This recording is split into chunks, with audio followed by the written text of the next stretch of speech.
16ই December ভারতীয় coast guard উত্তর বঙ্গোপসাগরে ভারতের এক্সক্লুসিভ ইকোনমিক জোনের অভ্যন্তরীণ অবৈধভাবে মাছ ধরার অভিযোগে দুটি বাংলাদেশি মাছ ধরার নৌকাকে আটক করে।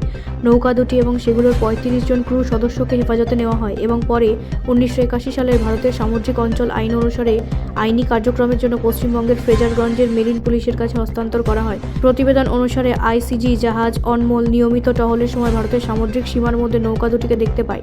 নৌকার সক্রিয় মাছ ধরার সরঞ্জাম এবং আনুমানিক 500 কিলোগ্রাম মাছের উপস্থিতি ভারতীয় সামুদ্রিক আইন লঙ্ঘন করে চলমান মাছ ধরার কার্যক্রমের ইঙ্গিত দেয়। ক্রুদের কেউই ভারতীয় জলসীমায় মাছ ধরার জন্য বৈধ অনুমতিপত্র দেখাতে পারেনি। এই সর্বশেষ আটক ঘটনাটি একটি চলমান ধারারই অংশ। গত 3 মাসে ভারতীয় কোস্ট গার্ড একই ধরনের লঙ্ঘনের জন্য একাধিক বাংলাদেশি মাছ ধরার জাহাজ আটক করেছে এবং শতাধিক ক্রু সদস্যকে আটক করেছে বলে জানা গেছে।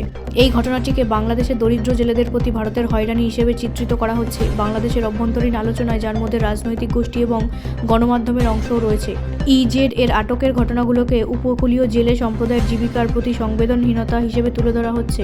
এই মতের সমর্থকরা যুক্তি দেন যে বাংলাদেশের অর্থনীতি যখন চাপের মধ্যে রয়েছে তখন এই বিষয়টি ভারত বিরোধী মনোভাবকে উস্কে দিচ্ছে। ব্যুরো রিপোর্ট, রাষ্ট্রীয় প্রসার বাংলা।